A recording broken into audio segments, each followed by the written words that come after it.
kreatif rancang pembelajaran, hargai potensi tingkatkan prestasi, lahirkan profil pelajar Pancasila. Belajar bergerak berbagi untuk negeri, kita menjalin kolaborasi. Belajar bergerak berbagi untuk negeri, demi bakti pada Ibu Pertiwi.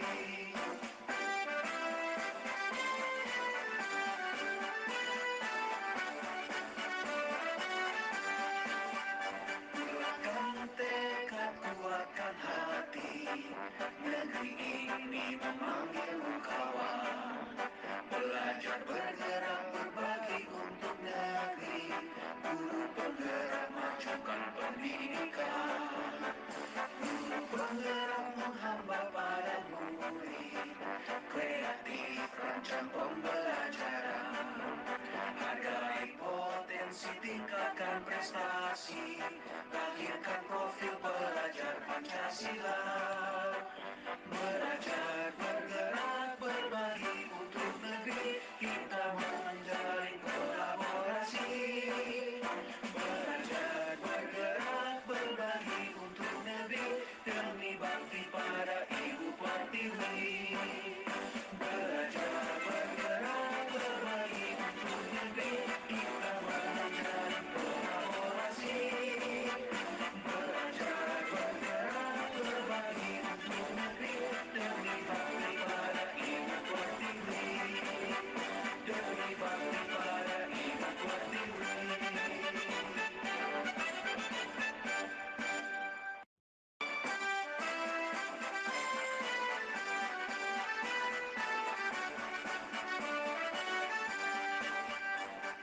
Assalamualaikum warahmatullahi wabarakatuh. Waalaikumsalam warahmatullahi wabarakatuh. Kebergado membeli ragi, tidak lupa membeli gula. Bapak Ibu guru hebat, selamat pagi. Semoga kita sehat dan selalu bahagia. Amin. Yang terhormat Kepala SMP Negeri 11 Sungai Kakap, Bapak Alguno. Yang kami hormati Bapak Ibu guru beserta tamu undangan yang selalu berbahagia. Puji syukur kehadirat Allah Subhanahu wa Ta'ala, Tuhan yang Maha Esa, karena pada pagi hari ini kita masih diberikan kesempatan dan juga kesehatan sehingga kita dapat hadir di ruangan SMP Negeri 11 Sungai Kakap dalam acara diseminasi modul 1.4 Budaya Positif Kabupaten Buraya Kalimantan Barat 2023. Nah, pada kesempatan kali ini senang sekali izinkan saya memandu acara pada pagi hari ini yang akan disampaikan nanti oleh calon guru penggerak angkatan ke-7 Ibu Haisa. Untuk mengefisienkan waktu, mari sama-sama kita buka acara kita pada pagi hari ini dengan melafalkan basmalah. Bismillahirrahmanirrahim. Untuk yang pertama, mari sama-sama kita dengarkan sambutan yang akan disampaikan oleh Kepala SMP Negeri 11 Sungai Kakap kepada Pak Palguno. Dipersilakan.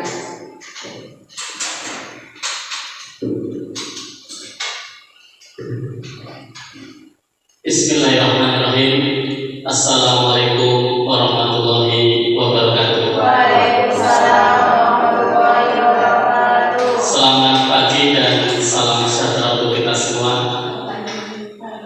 Yang saya hormati Bu Haisa selaku desiminator ya.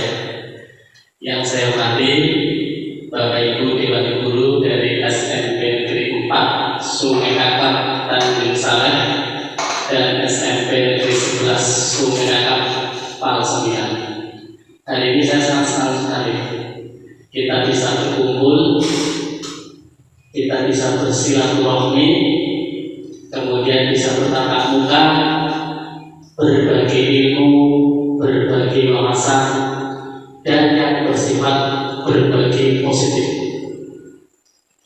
Kemudian hari ini juga saya sangat senang ada Pak Ahmad dan yang lainnya yang sudah hadir di sini, dan minta maaf untuk guru-guru kami yang tidak bisa hadir.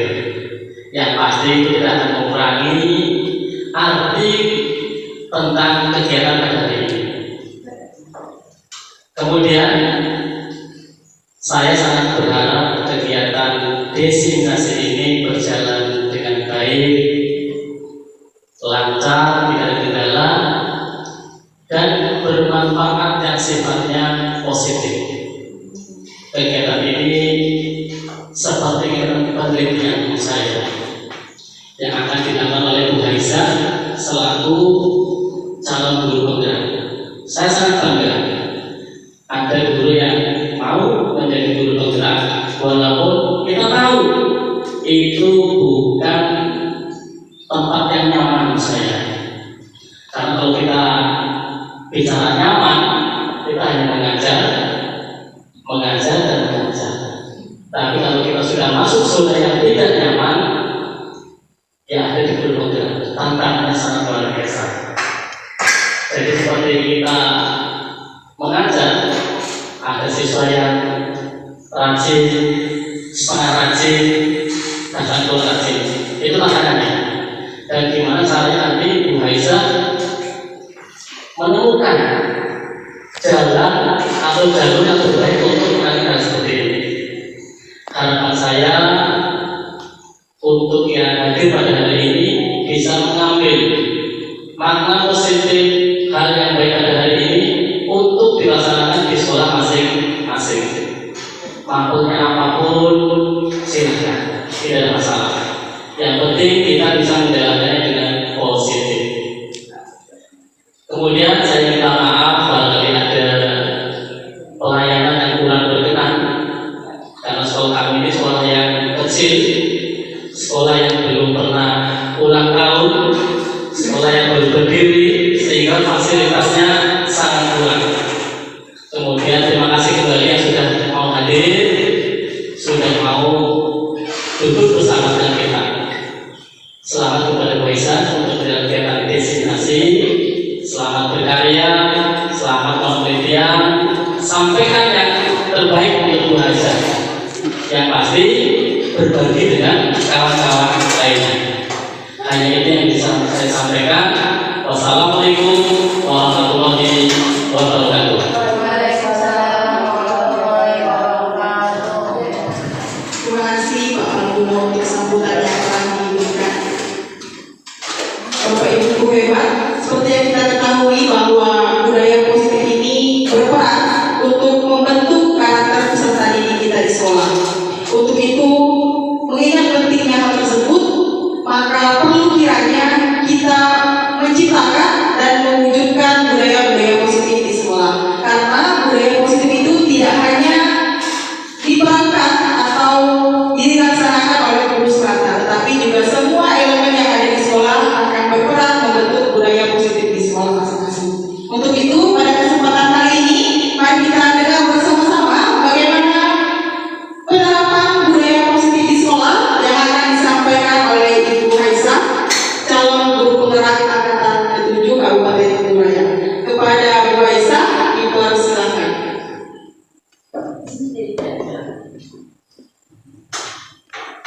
Bismillahirrahmanirrahim. Assalamualaikum warahmatullahi wabarakatuh. Waalaikumsalam warahmatullahi wabarakatuh. Bapak Kepala SMP Negeri 11 Sungai Kakap, Bapak Rizkyano Umay, Kepala Guru SPD yang saya hormati, Bapak Ibu Dewan Guru yang saya hormati, kemudian saya sangat berbangga sekali hari ini Bapak Ibu bisa meluangkan waktunya demi menghadiri acara destinasi modul 1.4 tentang budaya positif. Alhamdulillah, puji syukur senantiasa kita panjatkan kehadiran Allah Subhanahu wa Ta'ala, karena berkat limpahan rahmat dan hidayahnya kita semua bisa berkumpul di malam ini dalam keadaan sehat walafiat untuk bersama-sama menyaksikan destinasi modul 1.4 tentang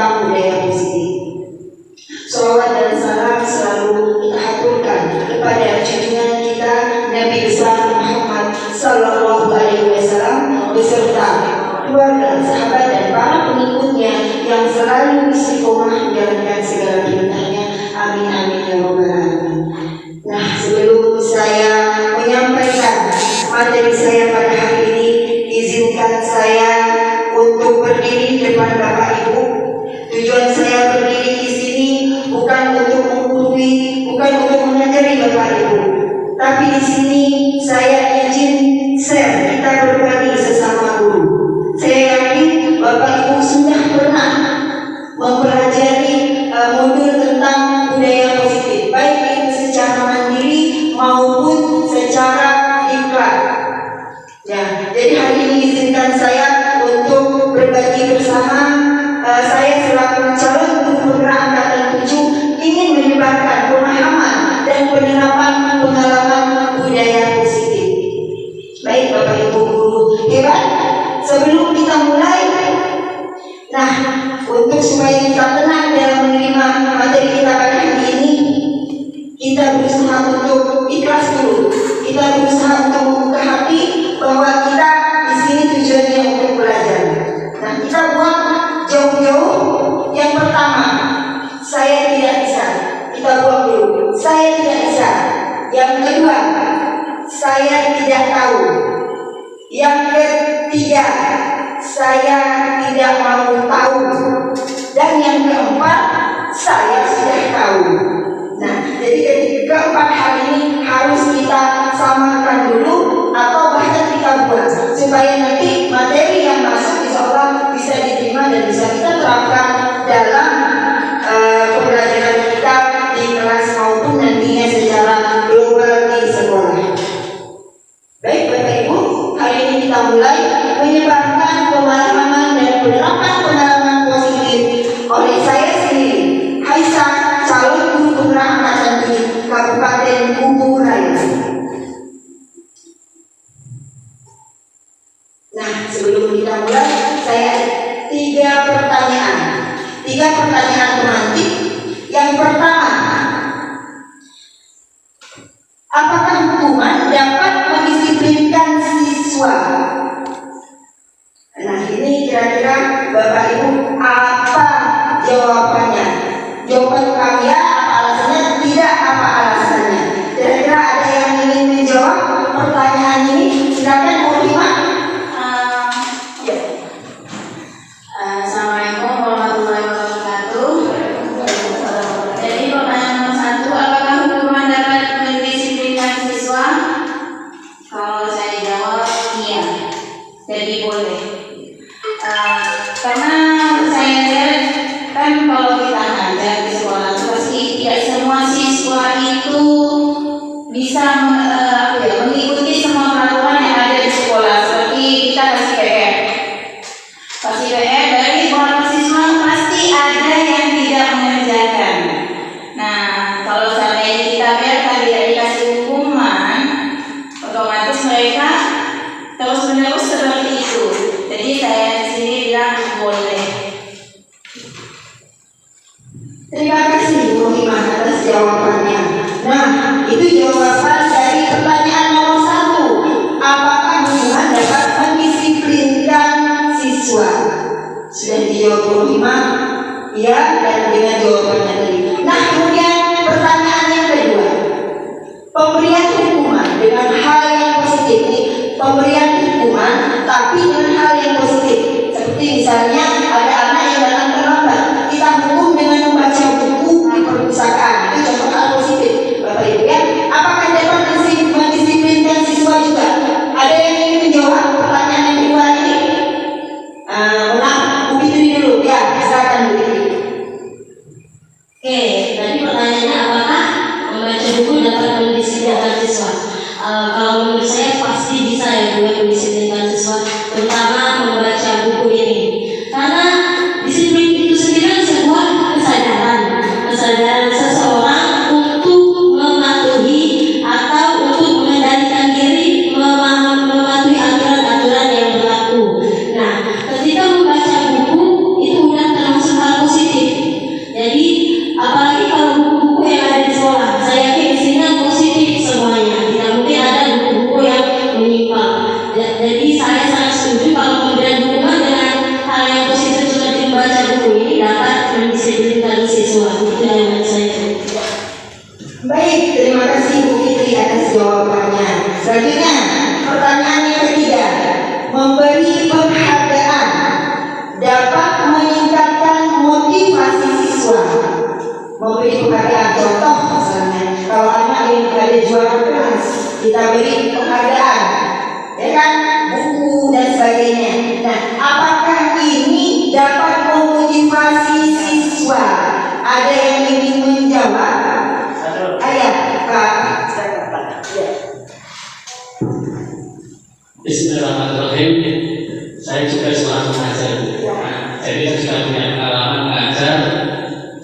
13 tahun di Batu Ampar, kemudian 5 tahun di Pulau Jawa sana.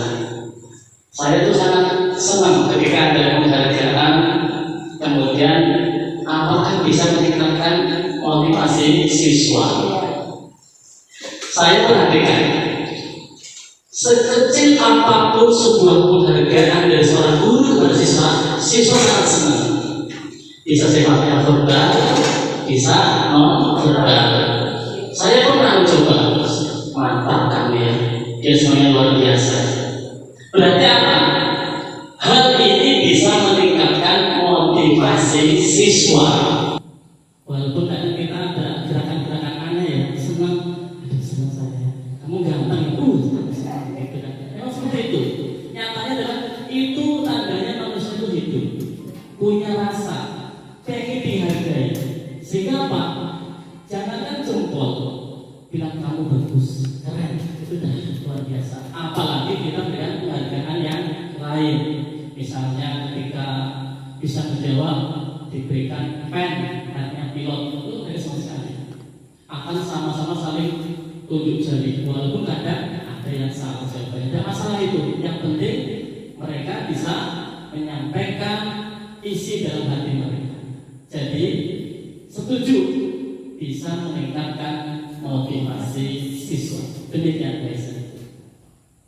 Baik, terima kasih banyak Pak Pal yang sudah menjawab. Nah, jadi ketika pertanyaan kita sudah terjawab. Nah, ini jawaban kita sebelum kita mempelajari budaya positif. Selanjutnya, mari kita dengarkan bersama-sama bagaimana pemahaman kita tentang modul kita pada hari ini tentang budaya positif. Nah, nanti bisa kita simpulkan di akhir. Apakah jawaban Bapak Ibu tadi benar atau tidak? Baik, kita mulai. Nah, konsep utama kita pada hari ini adalah yang pertama, kita akan mempelajari tentang perubahan paradigma belajar. Nanti akan saya jelaskan satu persatu. Yang kedua, disiplin positif. Ketiga, nilai-nilai kebajikan universal. Keempat, kebutuhan dasar manusia. Kelima, motivasi perilaku manusia. Keenam, keyakinan kelas. Dan ketujuh, posisi kontrol restitusi. Selanjutnya yang terakhir, segitiga restitusi. Nah, ini yang akan kita pelajari pada hari ini. Baik Bapak Ibu guru hebat, sebelum kita mulai, nah saya sekali lagi akan meminta kepada Bapak Ibu, sesuai dengan gambar yang saya munculkan, ada terlihat seorang menulis. Nah, jadi saya juga meminta kepada Bapak Ibu, tuliskan satu barang yang paling berharga di dunia ini, yang menurut Bapak Ibu berharga sekali. Bapak Ibu tulis dalam secari kertas. Tulis, saya kasih mungkin waktu sekitar 10 detik. Bisa ya? Pikirkan. Ada mungkin misalnya yang paling berharga anak. Contoh, misal mungkin ada yang pernah beli mobil baru, atau yang suami istri, yang istri suami, silakan. Setelah ditulis, silakan digenggam erat-erat, pakai tangan apa saja boleh. Boleh pakai tangan kanan, boleh pakai tangan kiri. Ya, sudah ya, sudah punya barang berharga semua. Saya akan merayu salah satu dari peserta kita hari ini. Bagaimana kalau saya rayu pembawa acaranya? Ya. Selamat pagi Bu Intan. Ya. Saya tahu Ibu sudah memegang barang berharga di dalam genggaman Ibu. Bolehkah saya meminta barang itu? Tidak boleh sebetulnya. Apa alasannya? Karena itu berharga untuk saya. Ketika saya kasih dan berikan ke Ibu, saya akan kehilangan barang berharga saya. Menurut saya. Ya, jadi saya beri. Ibu lebih cantik kalau seandainya Ibu berikan barang ini kepada saya. Terima kasih.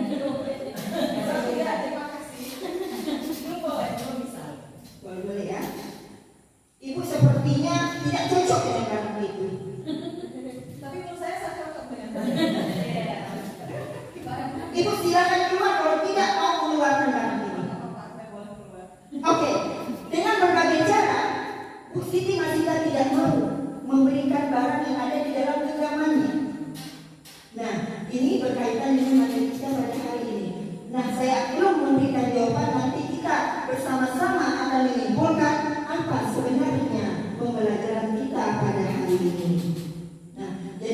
Siti Masita tetap kukuh mempertahankan barang berharganya.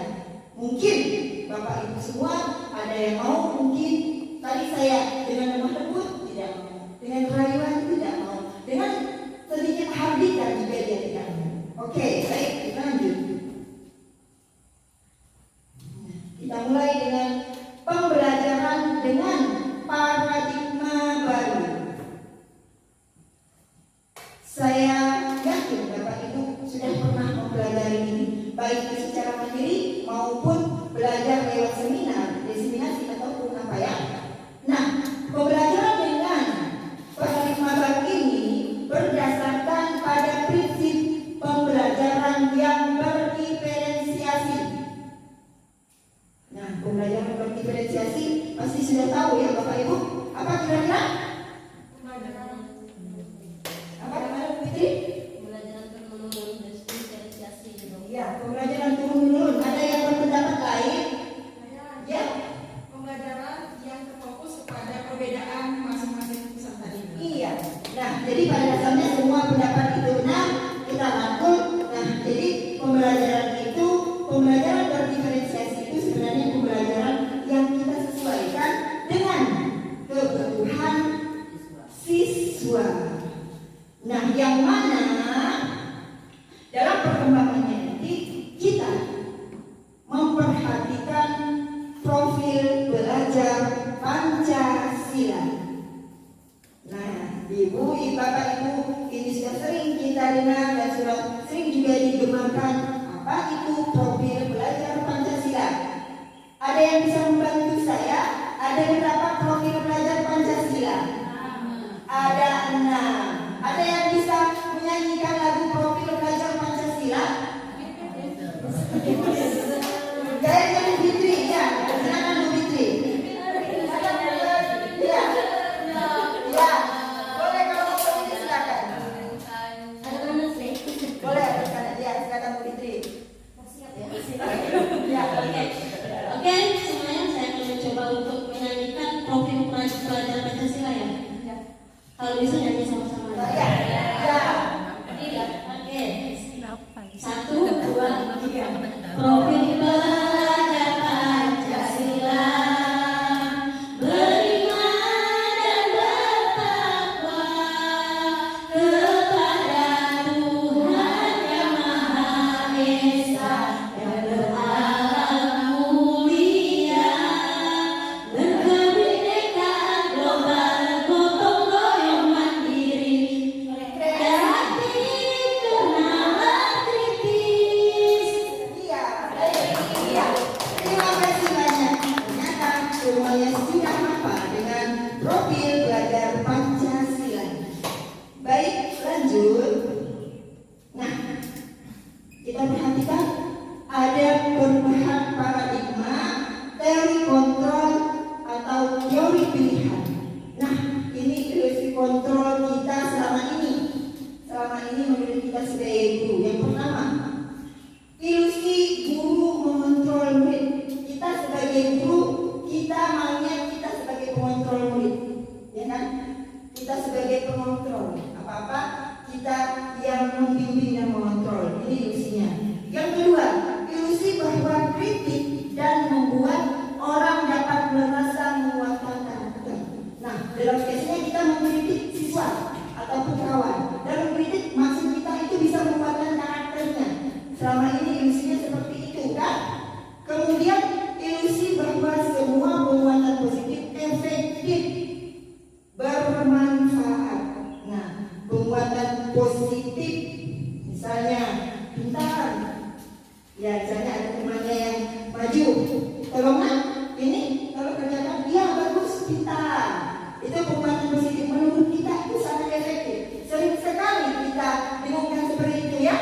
Kemudian ada ilusi bahwa orang dewasa memiliki hak untuk memaksa. Nah, di sini kita sebagai seorang guru kita dewasa. Anak-anak belum dewasa, anak-anak, ya kan? Kita berhak untuk dia memaksa. Contoh, hari ini, contoh saya sebagai guru olahraga, saya akan mengajarkan lari jarak 200 meter. sesuai dengan KB saya. Jarak dengan jarak 200 meter. Semua anak saya paksa harus menempuh 200 meter. Tiba-tiba ada si A dengan alasan dia penyakit asma baru 50 meter. Udah ngos-ngosan. Nah, apakah itu bisa kita paksakan? Nah, seperti itu. Nah, jadi selama ini kita sebagai orang dewasa memiliki hak untuk memaksa. Lanjut. Nah, siapakah sesungguhnya yang memiliki kontrol? Ini ada hubungannya dengan barat yang saya. Ya, coba pegang dengan Bapak Ibu tadi. Kenapa saya menyuruh Bapak Ibu memegang barat? Nah, inilah letak kontrol kita. Siapa sebenarnya yang memegang kontrol orang itu? Ada yang bisa menjawab? Siapa sebenarnya yang bisa memegang kontrol diri sendiri, diri orang? Siapa dirinya?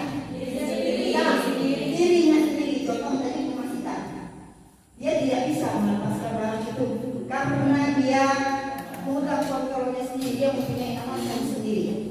Nah, kita bedakan. Ada stimulus respon dan ada teori kontrol pilihan. Dalam stimulus respon itu kita mencoba mengubah orang agar berpandangan sama dengan kita. Ya kan? Ini pada dulu kita pernah menerapkan, selama ini masih ya, stimulus respon. Kita harus berpandangan bahwa ya apa yang kita pandang itu harus kita samakan. Ada sedikit pemaksaan. Sedangkan pada teori kontrol pilihan, kita berusaha memahami pandangan orang lain tentang dunia. Nah, ini sama halnya dengan siswa. Jadi kita tidak boleh memaksakan tadi mengubah pandangan kita harus sama. Jadi kita harus memahami siswa, pandangan siswa seperti apa. Selanjutnya, perilaku buruk dilihat sebagai suatu kesalahan. Ya, hampir mungkin ya, kalau menurut penilaian saya hampir 80% mungkin ya. Guru-guru ataupun orang luar menganggap kalau seseorang melakukan suatu perbuatan buruk itu pasti suatu kesalahan. Benar tidak Bapak Ibu? Benar. Lalu dalam teori kontrol itu semua perilaku memiliki tujuan. Contoh, pada suatu jam pelajaran ada anak tiba-tiba datang terlambat memakai pakaian bukan seragam pada hari itu. Kita menilai itu suatu kesalahan, bukan? Ya. Nah, pada teori kontrol mungkin anak melakukan itu ada alasannya.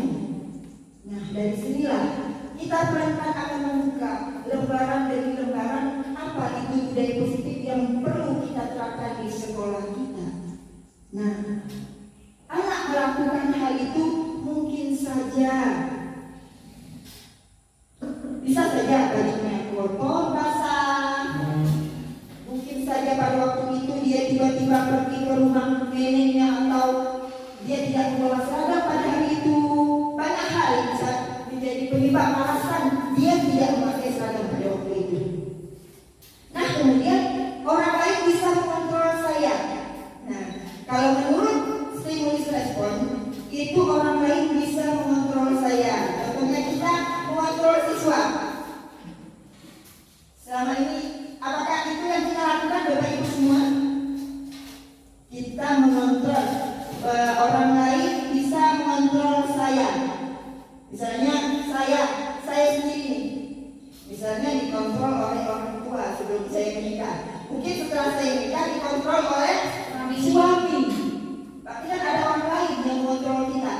Sedangkan dalam teori kontrol hanya Anda yang bisa mengontrol diri Anda sendiri. Contohnya tadi apa yang kita lakukan tadi menggunakan kertas. Pada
pilihan bagaimana dia bisa menyelesaikan diri bermasalah. Selanjutnya terakhir, model berpikir menangkal. Ya kan? Dengan kita memberikan saya menang, merasa menang. Kalau kita berhasil menjalankan peraturan kita menang. Akhirnya yang merasa korban, objek kalah. Tetapi dalam teori kontrol, model berpikirnya menang-menang, tidak ada kalah. Ya, jadi menang semua. Jadi di sana kita tidak boleh mencari siapa yang salah. Lanjut, Bapak Ibu. Nah, sekarang kita masuk ke materi disiplin positif. Sebelum kita masuk ke disiplin positif, ada yang bisa menjelaskan apa itu disiplin? Bu Fitri, ya sekarang. Oke, disiplin ya. Disiplin itu adalah sebuah kesadaran seseorang untuk mengendalikan diri atau mematuhi aturan-aturan yang berlaku dimanapun seseorang itu berada, baik di lingkungan keluarga, di rumah maupun masyarakat. Itu menurut saya disiplin. Terima kasih. Ya, menurut Bu Fitri tadi apa? Kesadaran. Ada yang ingin menambahkan? Ada yang ingin menambahkan? Nah, coba kita buka. Apa arti disiplin? Nah, disiplin ini berasal dari bahasa Latin yang mana artinya belajar. Bapak Ibu. Menurut murid Sokrates dan Plato, bahwa disiplin diri itu menggali potensi menuju sebuah tujuan. Jadi ada tujuan yang ingin kita tuju. Apa yang dia hargai. Jadi dia di sana menghargai apa, ada sesuatu yang ingin dituju. Kemudian dalam budaya kita, disiplin itu diartikan sebagai sesuatu yang dilakukan seseorang pada orang lain untuk mendapatkan kepatuhan seperti yang selama ini kita lakukan. Ya kan? Walaupun dengan berbagai ketidaknyamanan, demi menegakkan disiplin kita lakukan, bukan dengan apa yang kita hargai. Ya kan? Ini dalam budaya kita sekarang. Nah, sekarang kita masuk ke disiplin positif. Nah, disiplin positif di sini merupakan salah satu cara penerapan disiplin yang bertujuan untuk menumbuhkan kesadaran serta memberdayakan anak untuk melakukan sesuatu tanpa paksaan, ancaman maupun hukuman. Jadi disiplin positif di sini kita melakukan sesuatu penerapan yang bertujuan supaya anak sadar dengan sendirinya. Bu, gimana Bu? Sekarang anak-anak kalau tidak dihukum tidak bisa. Nah, setiap anak mempunyai potensi yang berbeda-beda. Jangankan anak dalam kelas, saudara saja, saudara kembar yang sama, mungkin sama harinya dan sama betul, mempunyai karakter yang berbeda-beda. Apalagi anak, contoh misalnya kita mengajar kurang lebih 25 siswa dengan 25 karakter juga. Bagaimana Bu kita bisa menyadarkannya Bu? Kalau tanpa paksaan, tanpa ancaman atau tanpa hukuman, ya kan? Nah, selama ini seperti itu. Nah, dengan penerapan seperti ini, kita mulai berubah. Apa yang selama ini menjadi budaya kita, kita mulailah dengan budaya positif, dengan menerapkan disiplin positif, dengan menumbuhkan kesadaran. Lanjut kembali, nilai-nilai kebajikan universal.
Tapi walaupun dia melakukan hal tersebut, dia punya tujuan. Iya, kita tidak tahu dia apa, atau mungkin dari mana kita tidak tahu keadaan ekonomi seseorang. Mungkin dia tidak bawa uang sama sekali. Nah, setiap orang melakukan sesuatu itu punya tujuan. Seperti itu. Lanjut, dengan mengaitkan nilai-nilai kebajikan yang diyakini seseorang, maka motivasi intrinsiknya, motivasi yang didari dalam dirinya itu akan terbangun sehingga dapat mencapai tujuan mulia yang diinginkan. Ini menurut Diane Gosling.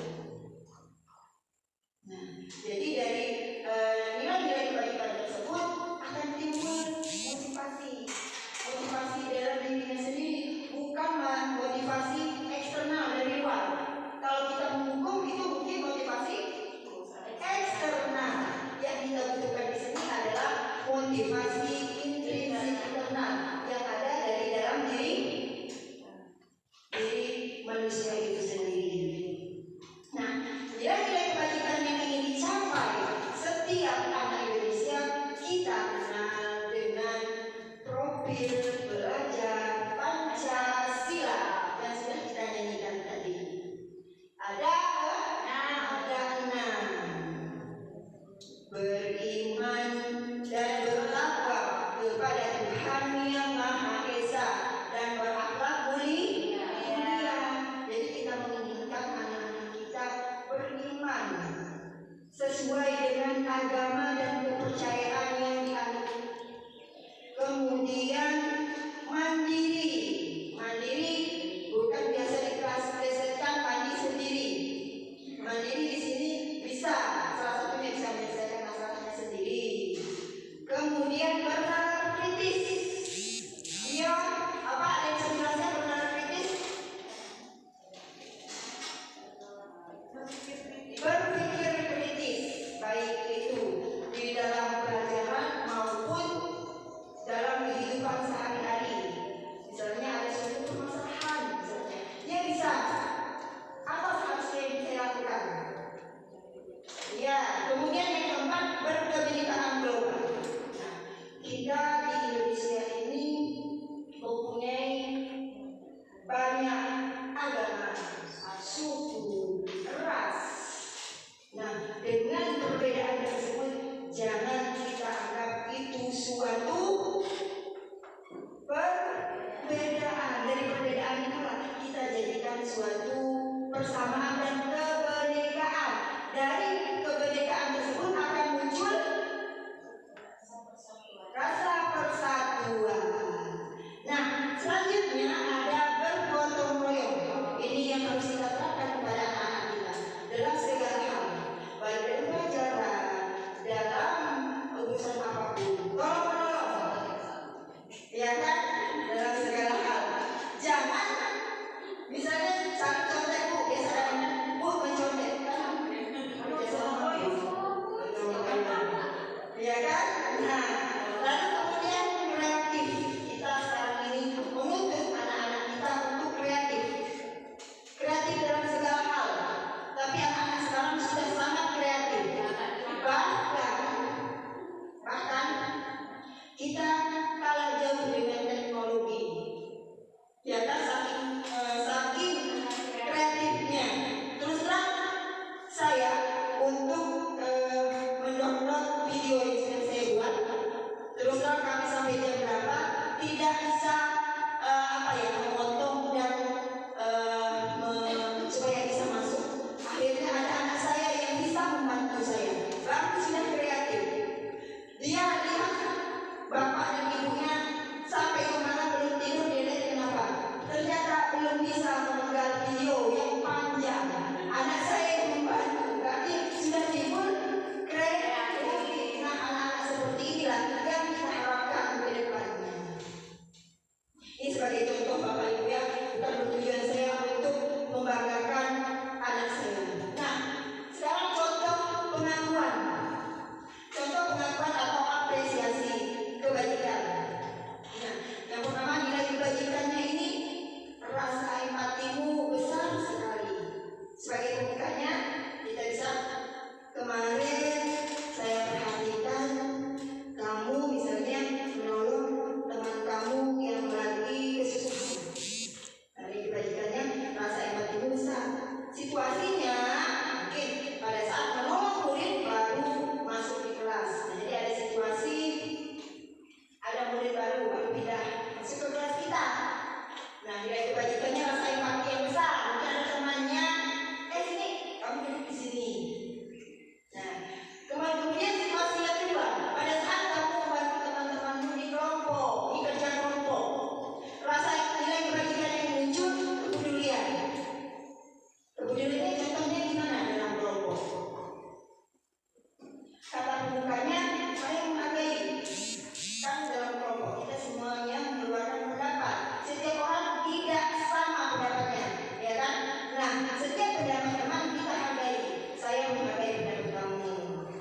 tidak sengaja menyobek-nyobek kertas di bawah.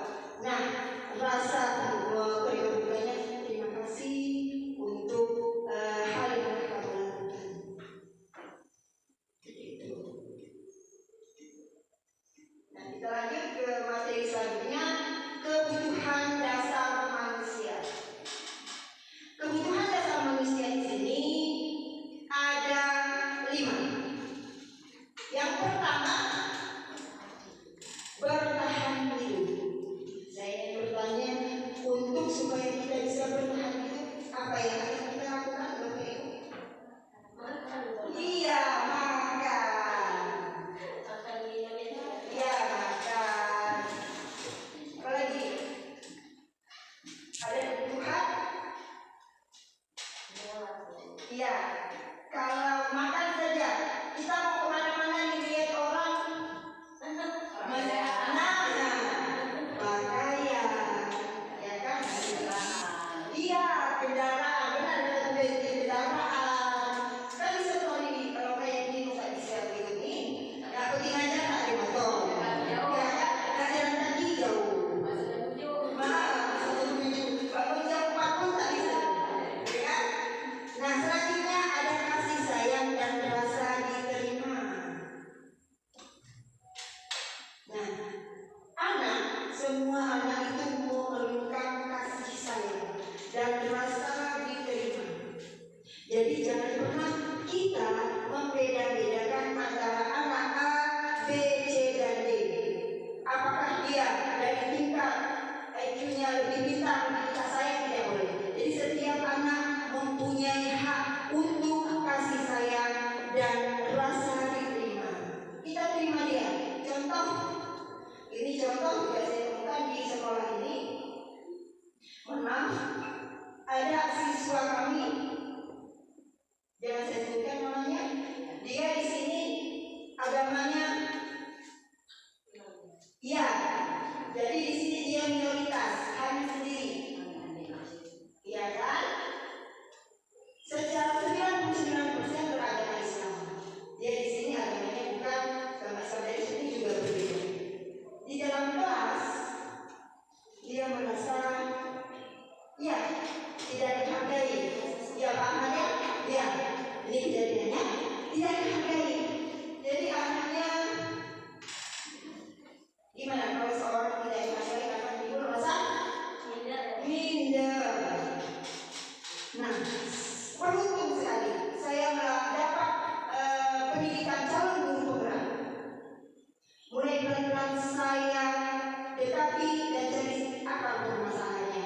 Dan teman-teman yang lain juga insya Allah akan saya rangkul supaya teman kita ini dapat dihargai, mendapatkan kasih sayang sesama temannya.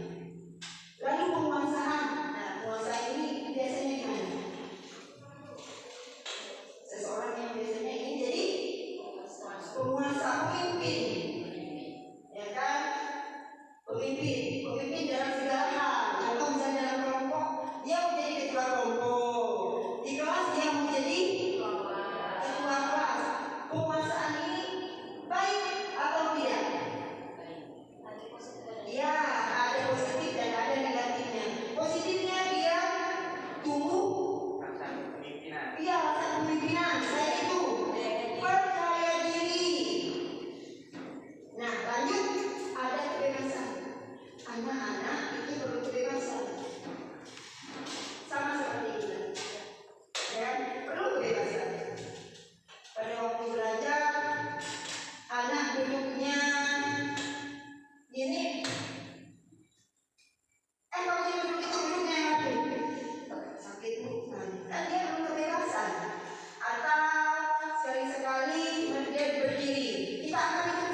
Nah, kita yuk kita sama-sama berdiri.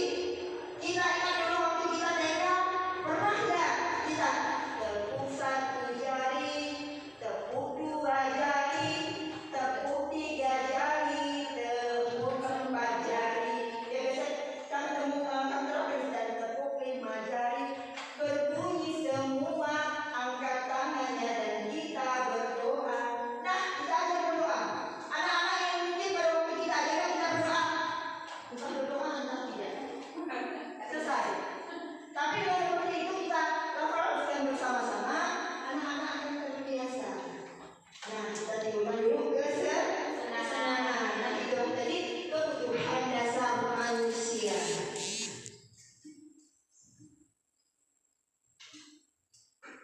Lanjut, ada teori motivasi perilaku manusia.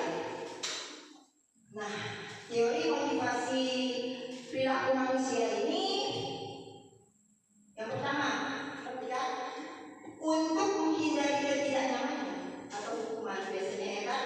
Biasanya kita untuk menghindari hukuman.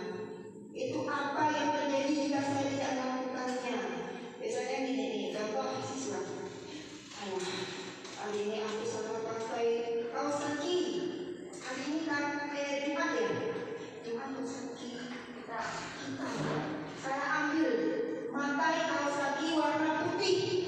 Apa yang saya lakukan untuk menghindari hukuman? Jadi dia berdasarkan itu tadi motivasinya karena dia takut dengan hukuman.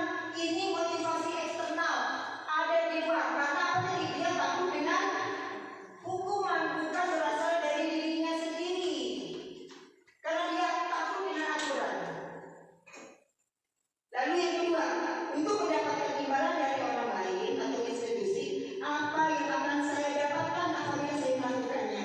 Nah, ini mohon maaf, tadi berkaitan dengan pertanyaan nomor 3. Nah, apakah kita memberikan penghargaan imbalan kepada seseorang? Nah, apa yang saya lakukan? Nah, jadi anak-anak, aku harus giat belajar nih, saya harus giat belajar supaya saya dapat nilai 1, ranking 1 dan mendapatkan nilai. Atau setiap ada guru bertanya, jawab, usaha menjawab. Ya kan? Gurunya menjawab, pintar anak ibu, bagus. Nah, ini juga termasuk motivasi eksternal karena dia mengharapkan imbalan, bukan muncul dari dalam dirinya sendiri. Selanjutnya, untuk menghargai diri sendiri, saya akan menjadi orang yang seperti apa apabila saya melakukannya. Nah, inilah yang akan kita harapkan kepada anak-anak kita kelak. Inilah yang dinamakan motivasi internal yang ada di dalam diri kita sendiri. Jadi kalau kita ingin melakukannya, memang bisa dari saya sendiri. Contoh, ini saya ambil contoh kita Bapak Ibu dan Guru. Kita pergi ke sekolah, masuknya jam 7. Ya, masuknya jam 7. Saya harus datang lebih awal, jam 1 harus datang supaya nanti kepala sekolah biarkan saya rajin. Saya mau nanya, ini motivasi eksternal atau internal? Eksternal. Yang kedua, masuknya jam 7, kita datang setengah 7 sudah dapat di sekolah. Saya sadar bahwa ini merupakan tanggung jawab saya. Kalau saya datang terlambat, bagaimana dengan anak-anak saya? Saya sebagai pamong, saya sebagai public figure di sekolah itu, saya saja datangnya siang, apalagi dengan anak-anak. Nah, ini motivasi internal atau eksternal? Nah, seperti itu. Nah, kita inilah yang akan kita tanamkan kepada anak didik kita kelak. Motivasi internal. Jadi sesuai dengan apa yang tadi pertanyaan, bisa kira-kira Bapak Ibu mengambil kesimpulan dari 3 pertanyaan yang saya berikan tadi. Masuk materi selanjutnya.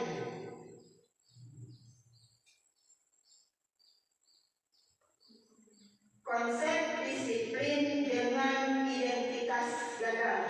Nah, di sini ada identitas berhasil dan ada identitas gagal.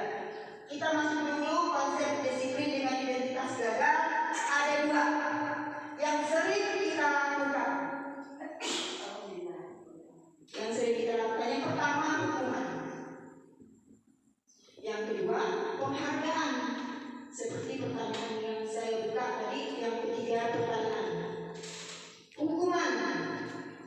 Hukuman ini menyakitkan Bapak Ibu. Coba saya tanya Bapak Ibu, kita sebagai guru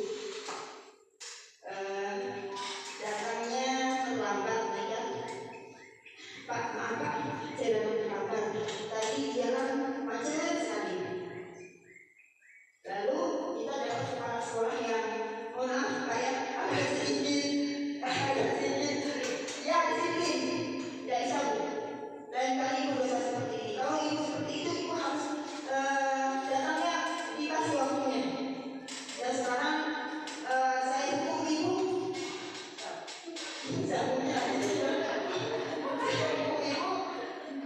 Selaku hari ini ibu memberikan anak-anak pelajaran ekstra, dan ibu pun nanti kalau waktu ibu sudah mencuri waktu, itu kan hukuman. Gimana perasaan kita Bapak Ibu? Padahal dari ibu saya sudah cukup awal dan waktu kita kan, nah sakit, apalagi anak Bapak Ibu. Ya kan, kita hukum, contoh mohon maaf. Jadi datang terlambat, ya berusaha cepat. Tiba-tiba, kamu terlambat, ya terlambat.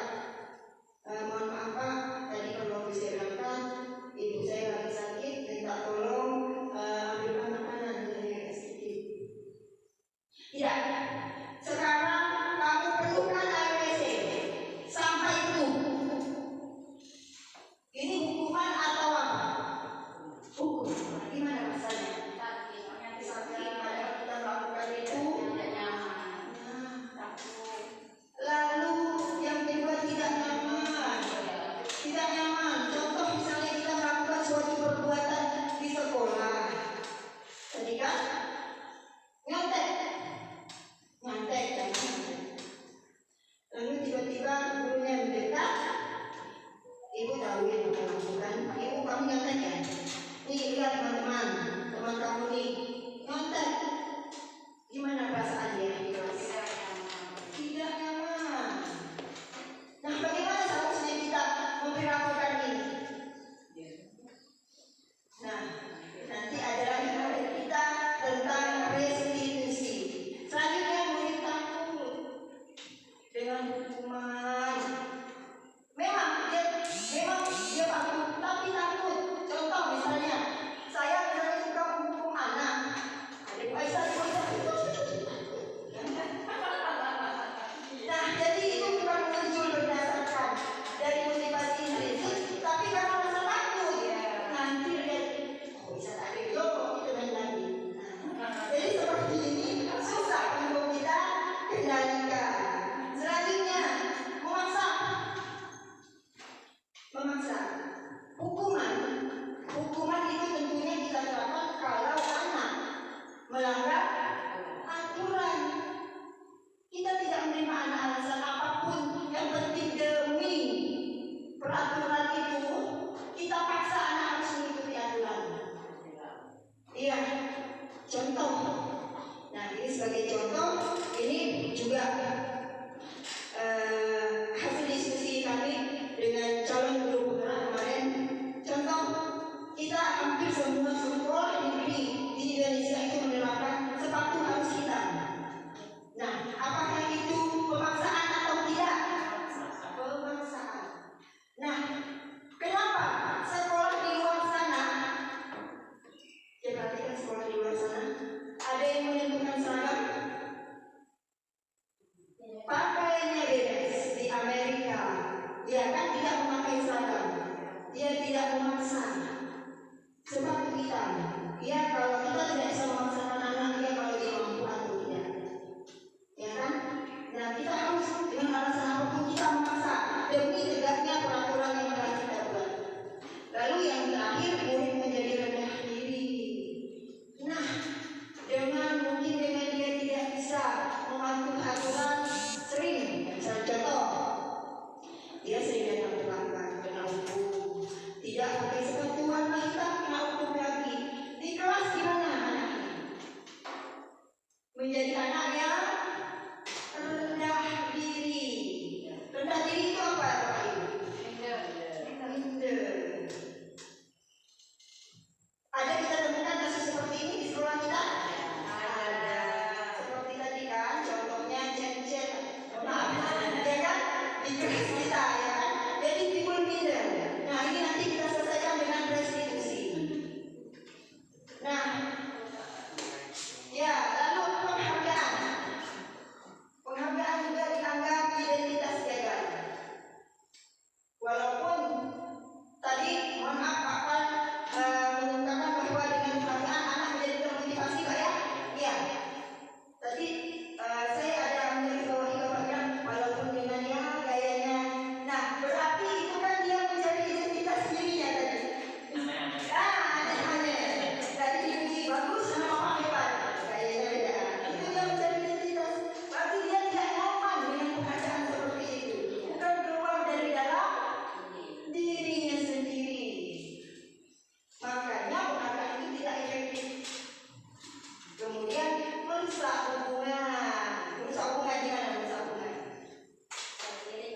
Iya betul. Tadi Papa muji Fitri, kita mau Fitri sambil yang lain. Papa itu terus ini. Nah, kita sebut-sebut. Apalagi misalnya penghargaan. Juara satu adalah juara satu Betty Rosita. Tepuk tangan mendapatkan hadiah istimewa. Bangga ya kan? Teman-teman yang nanti keseruannya. Jadi kan diuji. Jadi timbul gini. Coba dosa nanti keseruan saya kalau di kelasnya. Kita yang tak dapat hadiah. Jadi semuanya mengharapkan hadiah merusak hubungan, mematikan kreativitas.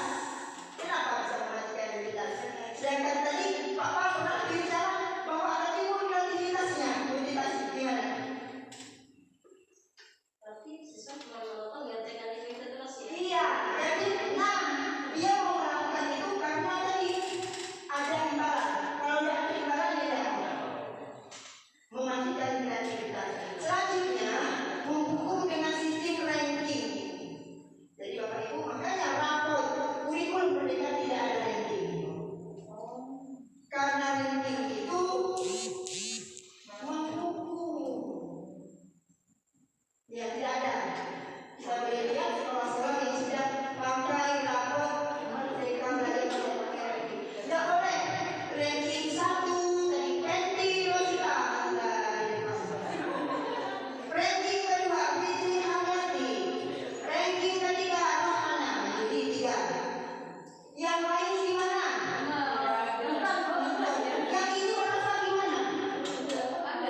Bangga. Tapi dalam hatinya gimana? Ini sebenarnya dengan rankingnya kita menghukum. Menghukum apa? Agar mereka tetap gitu ya? Iya. Iya. Terbebani. Sedangkan tadi kebutuhan dasar manusia kita belajar harus bebas, senang. Nah, seperti itu. Lalu merampas hak menghargai dirinya. Dengan kita melakukan penghargaan, kita sudah merampas hak anak. Merampas hak dunia bagaimana? Tidak ada kok. Saya yang ngasih duit, saya yang beli, tidak ada saya merampas siapa. Maksudnya gimana?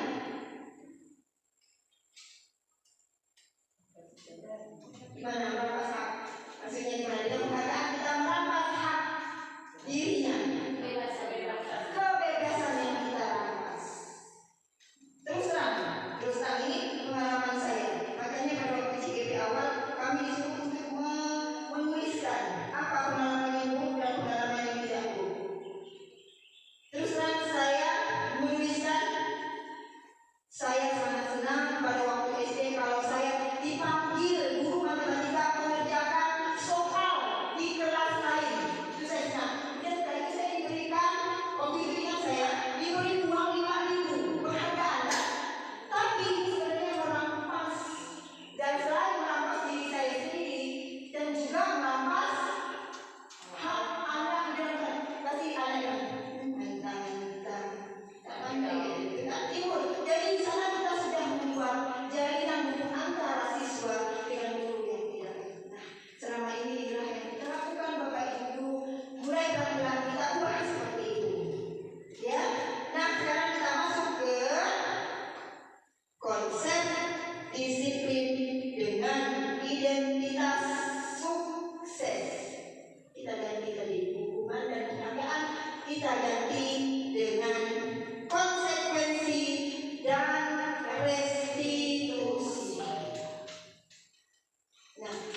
laki-laki harus di sini. Belum masuk materi kita. Setelah ini, ya kan? Nah, jadi kita perhatikan dulu apa itu perbedaannya. Kemudian yang kedua, perlu monitoring berkelanjutan. Dengan menerapkan konsekuensi kita pantau terus anak nih. Contoh, anak yang sering terlambat, dia berubah. Tapi dengan pantauan kita, tanpa pantauan kita balik lagi. Ini dengan konsekuensi. Tapi dengan resolusi fokus pada pemecahan masalah jangka panjang. Dia fokus. Dengan aku terlambat seperti ini, kayaknya saya tidak nyaman. Saya harus berbuat sesuai dengan apa yang ada saya ini. Jadi dia fokus dengan permasalahan jangka panjangnya. Dia memikirkan jangka panjangnya. Kemudian stimulus respon. Kalau di konsekuensi ada stimulus, ada respon. Kemudian dalam resolusi, murid menghormati dirinya dan menghormati. Dalam kita menerapkan resolusi nantinya, dia akan timbul rasa hormat kepada dirinya. Dia menghargai dirinya. Tadi saya melakukan hal seperti ini karena saya mempunyai alasan seperti ini. Saya juga mempunyai alasan dan bagaimana solusi yang akan saya keluarkan, yang akan saya saya selesaikan untuk diri saya sendiri. Kemudian murid menghormati peraturan dengan konstitusi. Dia hanya menghormati saja, menghormati peraturan. Kemudian berikan waktu untuk mengurangi kesalahan. Dia usaha untuk yang besok jangan ada kesalahan lagi. Usaha untuk mengurangi saja. Sedangkan pada restitusi, teori kontrol dirinya memegang kontrol. Nah, seperti yang dilakukan oleh Bu Siti Masda tadi, dia memegang kontrol dirinya sendiri. Walaupun apa yang dilakukan dia tetap tidak mau memberikan barang berharga. Begitu juga anak didik. Dia harus mempunyai harga diri karena dialah yang memegang kontrol dirinya sendiri. Dia mau bagaimana dia yang memegang kontrolnya. Nah, Bu gimana Ibu sih Bu kalau ada habis semana dengan anak SD kan paham. Nah, kita lanjut menyimak bagaimana akan kita selesaikan masalahnya. Selanjutnya, murid bersemangat memperbaiki kesalahan. Dengan resolusi, dia semangat karena tadi kita kan tawarkan apapun permasalahannya kita tawarkan dia. Menurut kamu tadi kamu sudah melakukan ini, akan kamu lakukan sebutnya ini Bu, ini Bu. Kita keluar dari diri sendiri, motivasi intrinsik. Jadi dia bersemangat untuk memperbaiki kesalahannya. Lanjut, konsep disiplin pendekatan restitusi. Nah, ini pentingnya restitusi. Restitusi merupakan proses menciptakan kondisi murid untuk memperbaiki kesalahan mereka sehingga mereka bisa kembali pada kelompok mereka. Sedangkan ciri-cirinya itu bukan menebus kesalahan tapi belajar dari kesalahan, memperbaiki hubungan, tawaran bukan paksaan, kemudian menuntut untuk melihat ke dalam diri, mencari kebutuhan dasar yang mendasari tindakan, fokus pada karakter bukan tindakan, menguatkan dan fokus pada solusi. Jadi dia di sini dalam menyelesaikan masalah, kita masuk ke ada perbedaan antara hukuman, konsekuensi, restitusi. Dalam hukuman, guru menghukum siswa, korban benar sama seluruhnya. Kemudian ada hukuman. Ini konsekuensi, guru memberikan konsekuensi untuk mengerjakan PR pada saat biasa kita lakukan kan yang punya PR, nanti yang istirahat. Ini konsekuensi. Sedangkan contoh restitusi, guru menanyakan keyakinan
Ya, malas sekali ya kamu.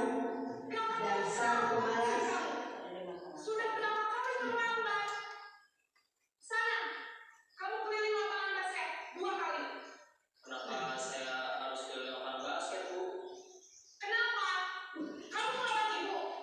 Berani-beraninya jawab. Sudah terlambat, masih berani jawab nggak? Sekarang keliling lapangan basket 5 kali sekalian. Biar kapok. Hukumannya sebagai Bisa penghukum. lapangan basket. Posisi penghukum biasanya berbicara dengan nada tinggi, menghampiri, menunjuk-nunjuk, menyakiti, dan menyindir. Hukuman bisa berupa fisik maupun psikis. Ibu dan bapak guru hebat. Dampak yang terjadi pada murid ketika guru berada pada posisi penghukum adalah murid cenderung akan memberontak, bahkan menyimpan dendam.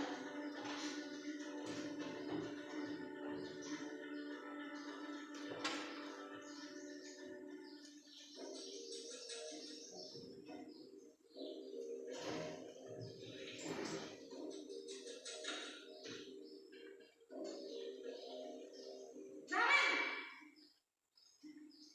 Nah, ini peristiwa kedua. Selamat pagi, Bu. Naren.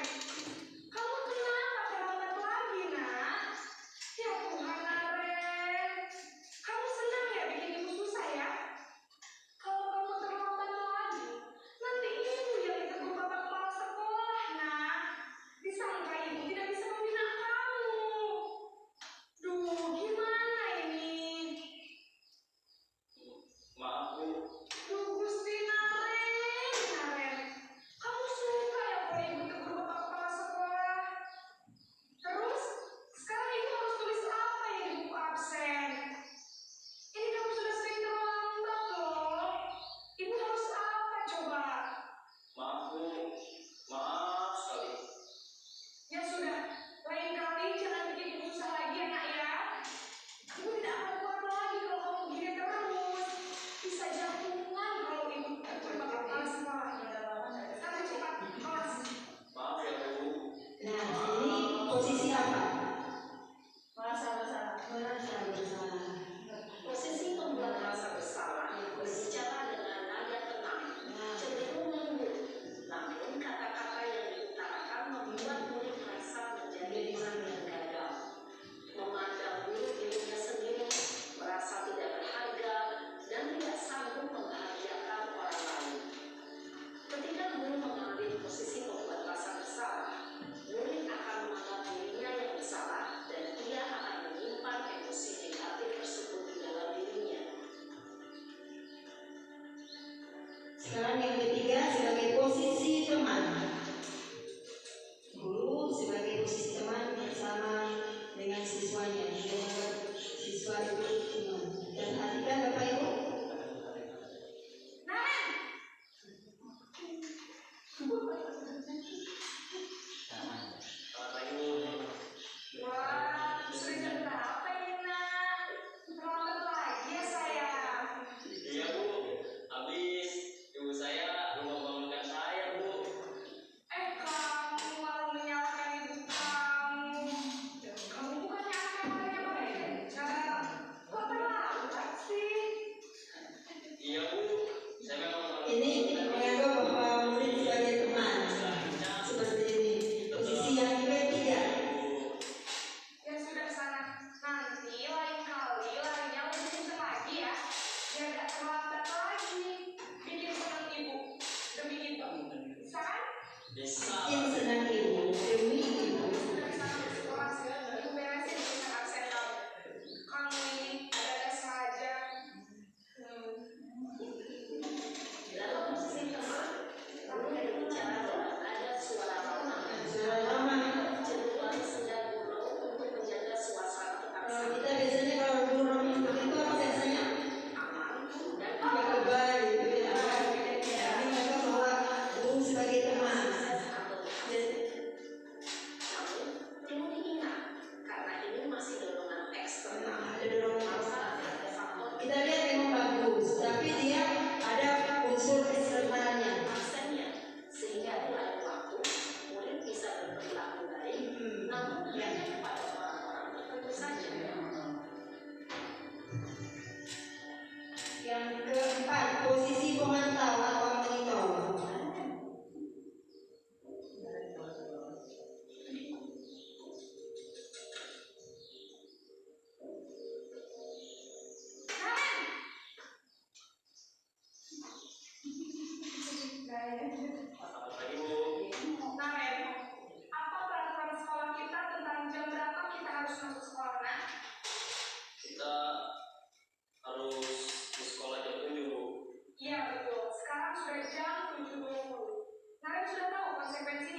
Konsekuensi. Saya harus tinggal kelas pas jam istirahat selama 20 menit. Ya benar, konsekuensinya demikian. Jadi nanti jam 9.30 pas istirahat, kamu harus tinggal di kelas, kerjakan tugas tambahan. Iya, seperti yang kita jelaskan tadi, konsekuensi. Kita mau dikasih Posisi konsekuensi. komando mengandalkan penghitungan atau data untuk mengontrol murid. Guru mengarahkan murid berdasarkan peraturan dan konsekuensi. Seorang pemantau menunjukkan bahasa tubuh dan ekspresi wajah yang datar dan cenderung formal.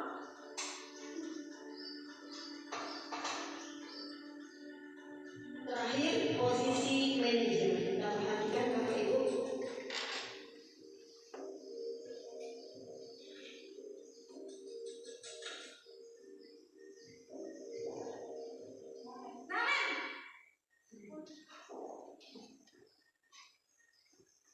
Selamat pagi Bu. Selamat pagi Naren. Maaf Bu, saya terlambat. Iya, sekolah masuknya jam 7, sekarang sudah jam 7.20. Jadi sekarang bagaimana ini Naren? Maaf Bu, saya lupa setel alarm saya semalam. Baiklah, menurut kamu, keyakinan sekolah yang mana yang perlu kamu tingkatkan? Menghargai diri sendiri dan orang lain mungkin ya Bu. Setuju. Jadi, apakah Naren meyakini prinsip saling menghormati tersebut? Iya Bu, saya meyakininya. Apakah Naren bersedia memperbaiki masalah keterlambatan ini? Bersedia Bu. Bagaimana kamu akan memperbaiki masalah keterlambatan ini? Saya akan coba untuk tidak lupa menyetel alarm saya Bu. Baik, kalau Naren lupa menyetel alarm di rumah, ada orang yang kira-kira bisa bantu mengingatkan tidak? Ada Bu, kakak saya, Kak Emma. Ada lagi selain Kak Emma?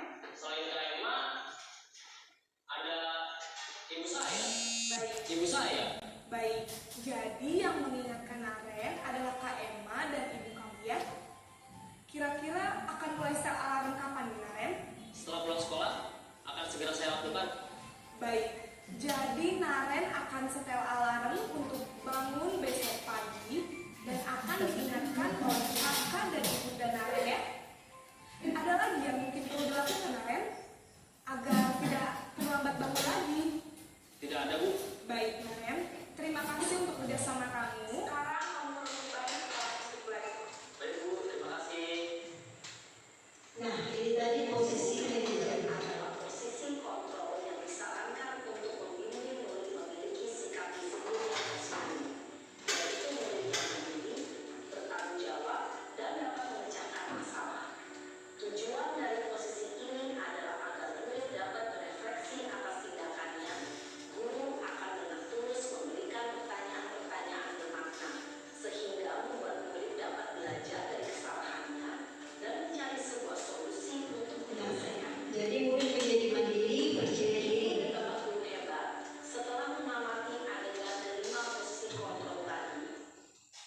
Nah, setelah kita mengamati kejadian tadi, kira-kira Bapak Ibu biasanya berada di posisi yang mana? Ada guru, ada pemantau. Nah, pernah nggak kita menerapkan yang manajer? Belum. Hari ini kita akan belajar tentang keyakinan kelas. Nah, keyakinan kelas ini kita buat kesepakatan dengan teman semua anak yang ada di dalam kelas itu.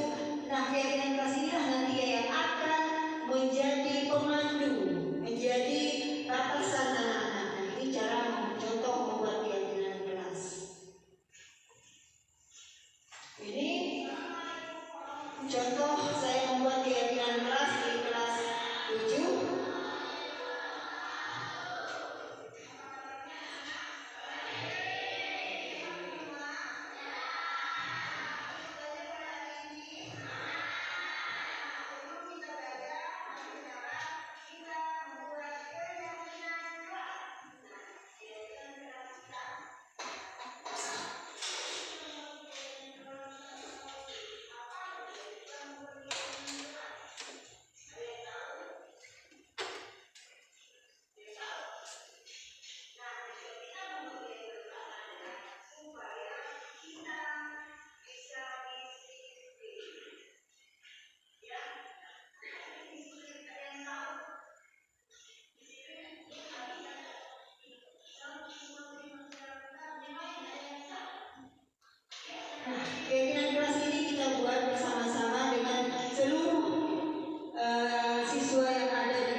Nah, ini anak menempelkan keyakinan kelas menurutnya masing-masing, ditempelkan. Contoh keyakinan kelas misalnya, datang tepat waktu, tidak boleh berbicara saat guru menjelaskan, kemudian tidak boleh rambut panjang untuk yang laki-laki. Ini contoh keyakinan kelas. Sebelumnya kita jelaskan dulu kepada anak-anak apa saja. Nah, nanti kita tempelkan di kelas. Nah, kalau ada anak tidak sesuai dengan keyakinan kelas tadi, kita lakukanlah restitusi.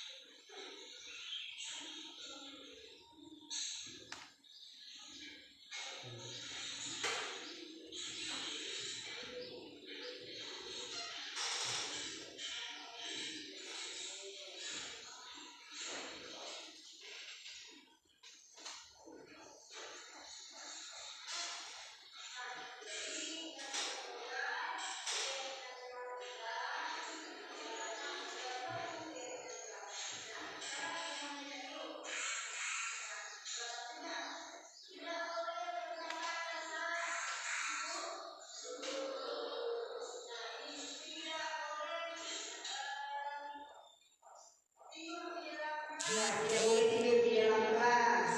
Ini keyakinan kelas. Nah, keyakinan kelas ini dari anak. Nah, dia sadar nanti dari dia dan hukum dirinya. Setelah selesai,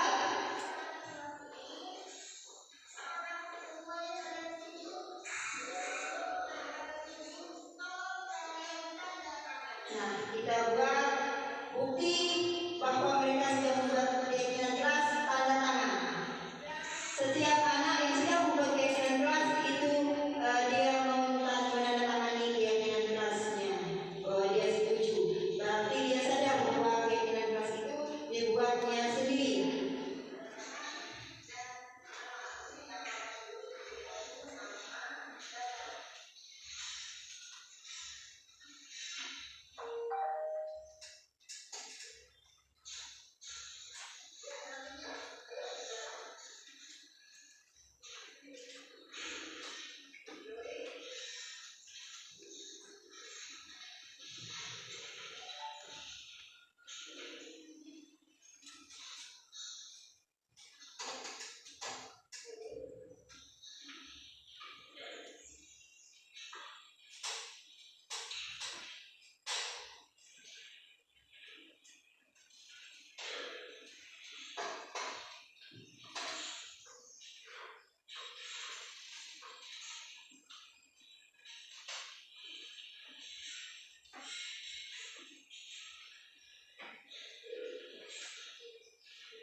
Ini cara restitusi yang saya tawarkan. Dan setelah ini nanti Bapak Ibu perhatikan.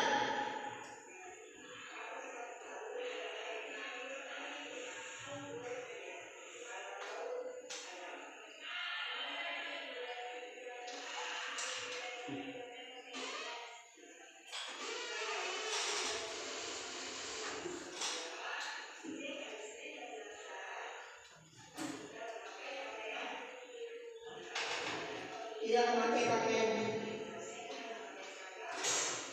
Ya, ini siswa yang tidak memakai seragam. Saya menawarkan posisi kontrol.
Nah, kita tidak melihat siapa yang salah. Kita tidak boleh sebagai guru menyalahkan siapapun, ya, apalagi murid.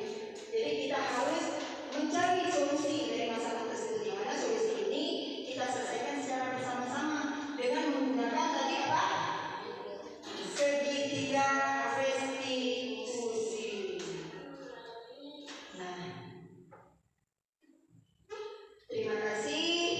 Materi saya hari ini, semoga dengan penyampaian ini membuat kita semakin memahami apa itu budaya positif. Akhir kata saya ucapkan wassalamualaikum warahmatullahi wabarakatuh. Baik, terima kasih Bu Aisyah atas pemaparan materinya. Sekali lagi Bapak Ibu guru hebat, tepuk tangan untuk Desi. Baik, setelah bersama kita dengarkan tadi paparan materi bagaimana kita mempraktekkan dan juga menerapkan budaya-budaya positif yang baik tentunya di sekolah kita masing-masing nanti. Setelah pulang dari sini, besar harapan kita semua kita bisa menerapkan hal-hal positif dari apa yang sudah dipaparkan oleh Bu Aisyah.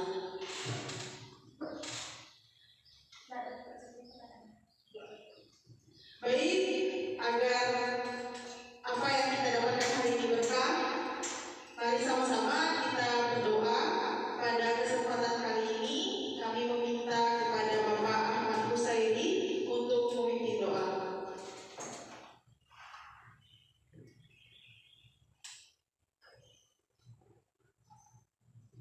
Bismillahirrahmanirrahim. Assalamualaikum warahmatullahi wabarakatuh.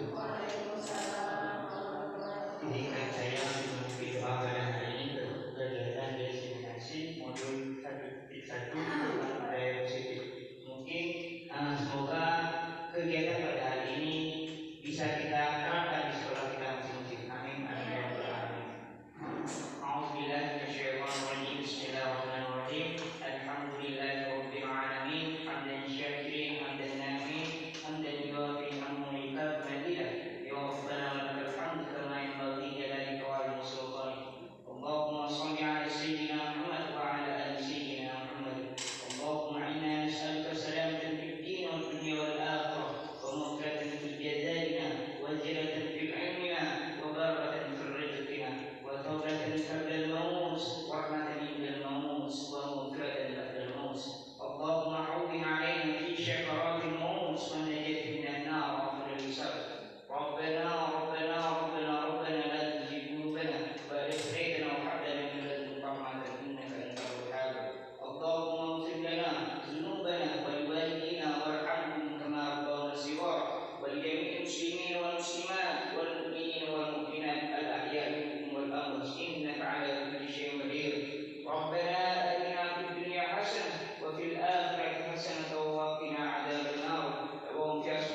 supaya kita bisa disiplin. Ya, nah apa itu disiplin? Ada yang tahu? Disiplin, ya, Abi silakan. Sesuatu yang harus dilakukan. Yang lain ada yang bisa? Ya, silakan Aidir. Sesuatu yang harus dipenuhi. Sesuatu yang harus dipenuhi. Yang lain, silakan. Iya, Viola, silakan. Belajar kontrol diri dan menggali potensi kita. Belajar kontrol diri dengan menggali potensi kita. Nah, belajar kontrol diri. Nah, jadi di sini dengan keyakinan keras kita bisa belajar kontrol diri dengan menggali potensi. Nah, setiap manusia termasuk kamu yang ada di kelas ini mempunyai potensi yang harus kita keluarkan.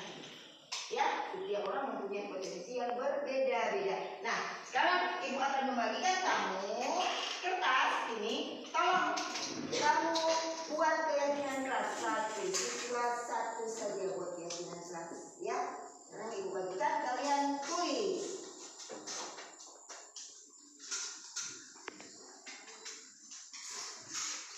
Kertas yang sudah Ibu siapkan. Ada yang sudah? Ya, silakan dimulai dari yang di sebelah sana dulu. Tempelkan di sebelah sini. Ya, silakan. Ya, silakan yang lain.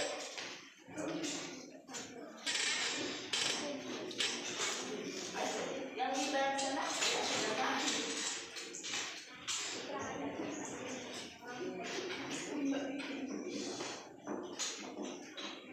Ya, yang kamu dulu.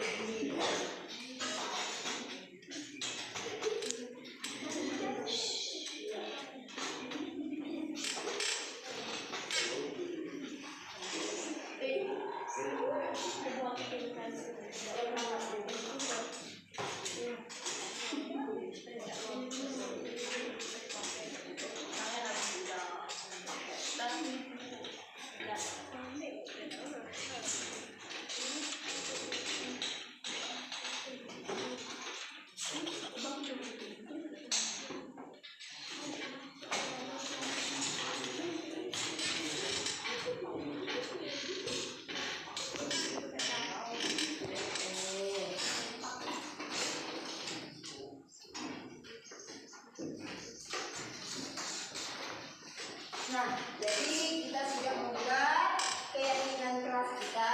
Setiap anak membuat satu keyakinan keras.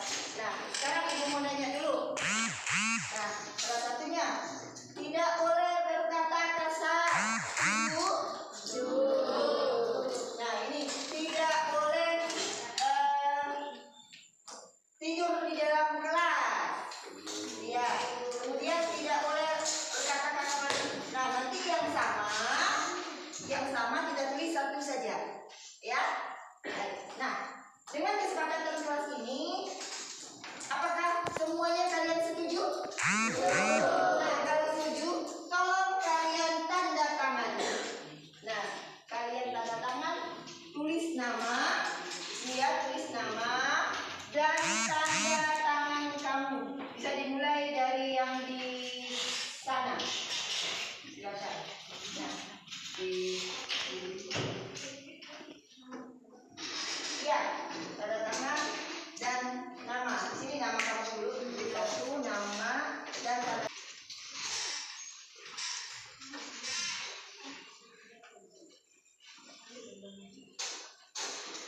Ya, selanjutnya, ayo silakan. Nuri.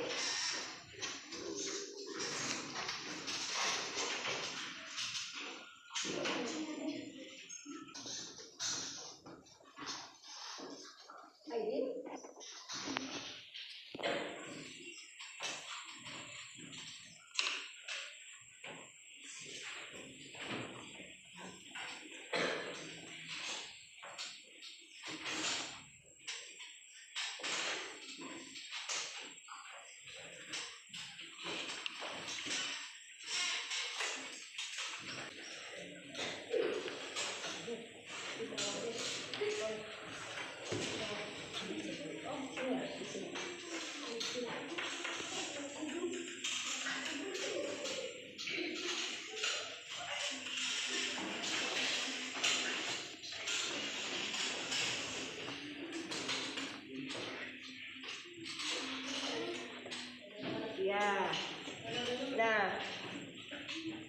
Jadi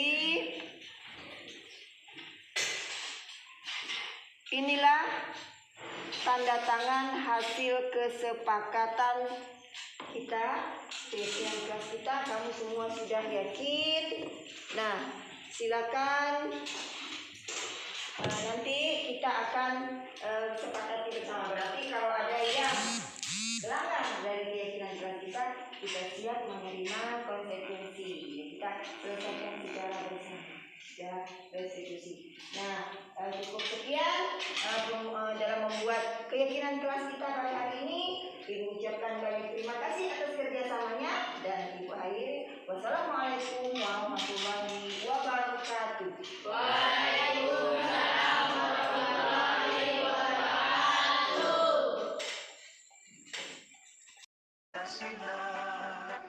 Belajar bergerak berbagi untuk negeri, kita menjalin kolaborasi.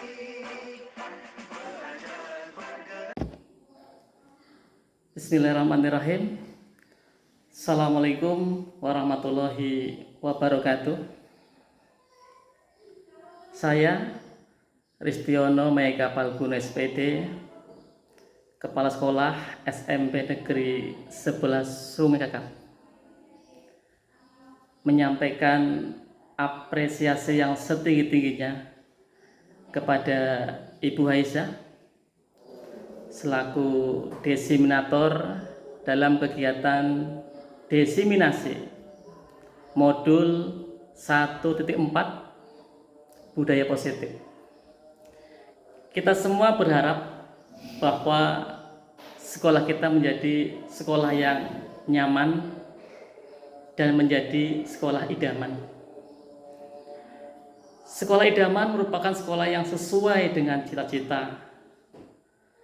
Sekolah idaman merupakan sekolah yang nyaman bagi peserta didik, bagi tenaga pendidik, dan tenaga kependidikan, sehingga mereka nyaman di lingkungan sekolah. Nyaman ini artinya sekolah yang tanpa penindasan, tanpa adanya bullying, tanpa adanya kekerasan. Kita berharap semua warga sekolah memiliki hati yang lembut. Dengan demikian, warga sekolah bisa bergotong royong menciptakan sekolah yang nyaman. Hal ini tentunya dapat terwujud melalui budaya positif.